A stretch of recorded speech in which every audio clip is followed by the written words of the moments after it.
Halo rekan-rekan semuanya, apa kabar kalian semua? Semoga selalu dalam keadaan sehat walafiat, dilancarkan segala macam urusan dan aktivitasnya. Dan di sini saya akan kembali menginformasikan tentang pergerakan perkembangan. Kita pantau perkembangan Pi Network ya dari berbagai sumber-sumber media yang ada. Nah, di sini beberapa waktu yang lalu saya pernah membahas tentang daripada dokumen bocor Kortim dalam GitHub ya yang mendukung atau mensupport CBDC, yang juga dimaksudkan atau bisa berkemungkinan untuk CBDC itu bisa terintegrasi dengan blockchain Pi Network. Kemudian di sini kita juga kembali lagi melihat informasi daripada CryptoLeven. Jadi di sini kalau kita bahas tentang daripada informasi yang disampaikan oleh CryptoLeven cukup menarik sekali ya, karena di sini ada semacam narasi-narasinya yang mana di sini kita bisa untuk mengulasnya berkaitan dengan pergerakan proyek Pi Network pasca P2Day. Nah, di sini kita pantau saja sambil rekan-rekan minum kopi ya, jadi biar tidak sepaneng. Nah, di sini melanjutkan ke dalam situs Web3 Money yang mengkhususkan diri pada berita blockchain, memiliki berita bahwa Pi secara resmi ya telah memperoleh akses ke dalam CNZ Yuan Cina Digital. Jadi di sini semacam CBDC-nya Cina ya. Namun penting dicatat bahwa Kortim belum membuat informasi resmi tentang masalah ini.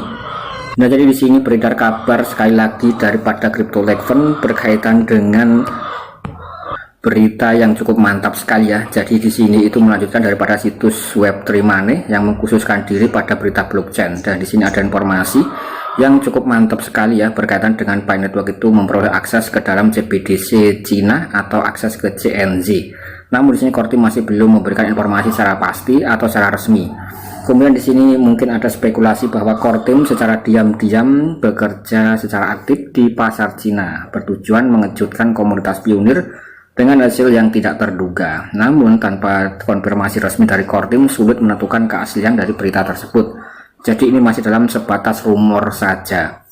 Akan sangat berharga untuk mendengar pendapat para pionir tentang masalah ini ya. Jadi nanti rekan-rekan juga yang mengetahui informasi lebih lanjut, lebih pasti, lebih yakin ya bisa tulis dalam kolom komentar ya. Sekali lagi di sini kita cuman bisa untuk memantau, mengulas informasi dari berbagai mancanegara, karena beberapa waktu yang lalu juga beredar kabar bocor ya daripada dokumen di GitHub Kortim. Nah, itu juga support CBDC. Itu sekali lagi kalau kita lihat daripada berita atau informasi yang disampaikan oleh CryptoLeven di sini ya cukup memiliki semacam sinkronisasi kan, karena di sini untuk komunitas Cina itu memang bisa dikatakan komunitas yang paling solid ya untuk mendukung daripada harga GCV. Dan apakah benar untuk Pi Network itu akan bisa terintegrasi dengan CBDC Cina ya atau mata uang Cina CNZ, yaitu digital Cina Yuan. Nah, kita masih belum tahu secara pasti. Kemudian di sini kita coba untuk mengulas ke informasi berikutnya masih dalam CryptoLeven. Nah, di sini juga berkaitan dengan masalah KYC dan juga berkaitan dengan masalah Open Mainnet. Jadi untuk daripada KYC itu berkaitan erat ya dengan Open Mainnet. Karena di sini tidak bisa dipisahkan, dan untuk aplikasi mining Pi Network itu wajib pionir-pionir semuanya di seluruh dunia wajib untuk menyelesaikan proses KYC. Nah, jadi di sini PKYC atau PKYC memang bisa dikatakan itu sangat penting sekali ya rekan-rekan dalam kesuksesan proyek Pi Network itu menuju ke fase Open Mainnet. Kemudian di sini di sisi lain membuka mainnet mengacu pada proses transisi dari lingkungan testnet ke lingkungan operasi resmi jaringan Pi. Ini adalah langkah penting bagi jaringan Pi untuk menjadi jaringan yang lengkap agar koin Pi menjadi mata uang yang resmi.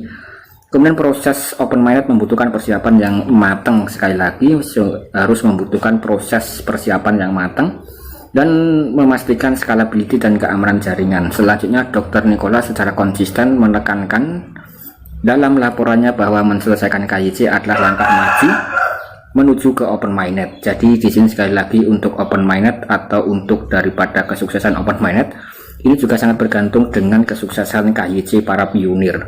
Oleh karena itu hubungan yang sangat erat sekali antara KYC dan juga Open Mainnet. Menyelesaikan proses KYC dipandang sebagai bagian yang sangat penting daripada persiapan menuju ke Open Mainnet. Jaringan Pi perlu memastikan bahwa semua anggota telah menyelesaikan proses verifikasi identitas untuk memastikan keamanan dan lain-lain ya. Nah, ini memang sangat penting. Jadi di sini memang untuk daripada KYC itu seharusnya Kortim harus mengupayakan jauh lebih cepat lagi ya untuk daripada proses kecepatannya. Karena di sini untuk Pioneer itu sudah lebih dari 47 juta, dan untuk daripada proyek ambisius core team Dr. Nicholas mentargetkan akan dikenal miliaran orang. Tentu untuk daripada solusi KYC bisa menjadi yang nomor satu ya.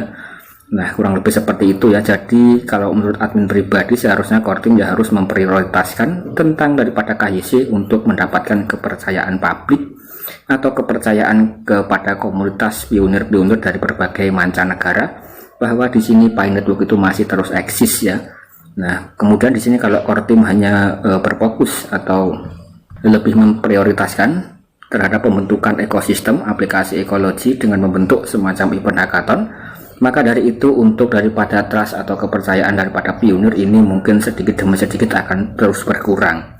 Dan kalau kita bandingkan dengan aplikasi-aplikasi yang sejenis ya, seperti aplikasi penambangan yang lain, yang usernya itu juga bisa dikatakan ya cukup banyak, jutaan dan lain-lain ya. Untuk masalah KYC bisa dipastikan ya ada yang menggunakan pihak ketiga, kurang lebih seperti itu ya. Dan untuk proses KYC-nya juga bisa dikatakan ya cukup cepat dan juga ada yang sangat lambat. Nah, kemudian di sini untuk solusi KYC bisa dikatakan menjadi masalah yang nomor satu ya kalau menurut admin pribadi, agar mendapatkan kepercayaan dari para pionir. Singkatnya, PKYC dan pembukaan open mainnet adalah dua aspek penting dan saling berhubungan dalam proses pengembangan PKYC.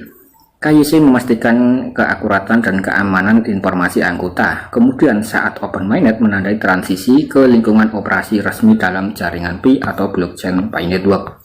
Nah, ini memang kalau kita lihat informasi yang disampaikan oleh Crypto.Legend juga sangat realistis sekali ya. Nah, kemudian bagaimana pendapat rekan-rekan? Apakah rekan-rekan semuanya sudah lolos KYC, sudah memiliki saldo di available Pi dan saldo mainnet? Nah, kemudian di sini kita mencoba untuk mengambil berbagai macam informasi ya, kita pantau lagi tentang daripada pergerakan Pi Network melalui saluran Crypto.Legend.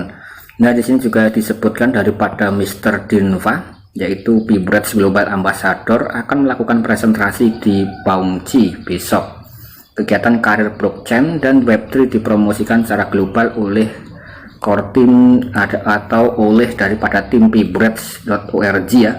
Kontribusi meningkatkan pengetahuan dan keterampilan komunitas pionir. Jadi di sini juga berkaitan dengan Pibreads.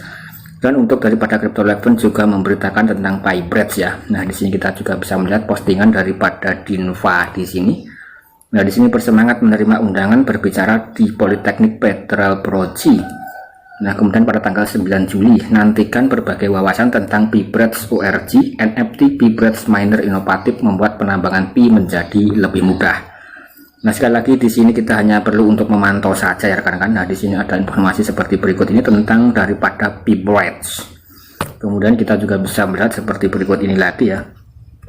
Jadi untuk ekosistem daripada project Pi Network itu memang sangat besar sekali, dan kalau kita lihat itu memang tidak ada habis-habisnya kalau kita bahas daripada semacam ekosistem yang terlibat di dalamnya. Kemudian sekali lagi yang paling penting itu adalah masalah KYC ya menurut admin pribadi. Semoga rekan-rekan itu bisa lolos KYC, dan bagi rekan-rekan yang belum KYC ya, ketika nanti ada informasi tentang updating aplikasi di Play Store ya langsung diupdate saja dan tinggal dicek untuk di Pi browsernya ya untuk daripada KYC. Semoga rekan-rekan bisa lolos undangan KYC. Saya rasa sekian dulu konten dari saya. Jika rekan-rekan suka silahkan tinggalkan tombol like-nya dan tinggalkan komentar yang positif di kolom komentar. Sekian dan terima kasih.